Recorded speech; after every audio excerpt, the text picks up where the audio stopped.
ఇప్పుడు ప్రెసెంట్ ఏంటంటే catch and revoke ఇది ఒకటి కొత్త మూమెంట్ స్టార్ట్ అయింది. సో ఆ మూమెంట్ ఏంటి బేసిక్గా అంటే ట్రంప్ గవర్నమెంట్ ఇనిషియేట్ చేసింది.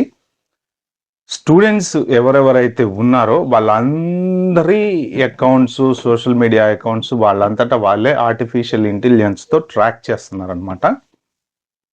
అంటే మనం ఇవ్వకపోయినా యూనివర్సిటీలలో ఎవరెవరైతే చదువుతున్నారో అలా చదివే వాళ్ళందరివి ట్రాక్ చేసి చాలామంది వీసాలు వాళ్ళంతటా వాళ్ళే రివోక్ చేసి స్టూడెంట్స్కి ఈమెయిల్స్ పంపించారు. సో అది ఎంతమంది స్టూడెంట్స్కి ఈమెయిల్ వచ్చింది అనేది మనకి కరెక్ట్ క్లారిటీ లేదు, కానీ యాక్చువల్గా ఇప్పటి వరకు అయితే 300 అబోవ్ స్టూడెంట్ వీసాలు రివోక్ చేశారని మొన్న మార్కో రూబియో చెప్పాడు. అదర్ దాన్ దట్ చాలా మందికి 1 month టైం ఇచ్చి ఈమెయిల్స్ పంపించారనమాట. సో ఆ ఈమెయిల్లో ఏముంది అంటే we have revoked your visa for certain reasons.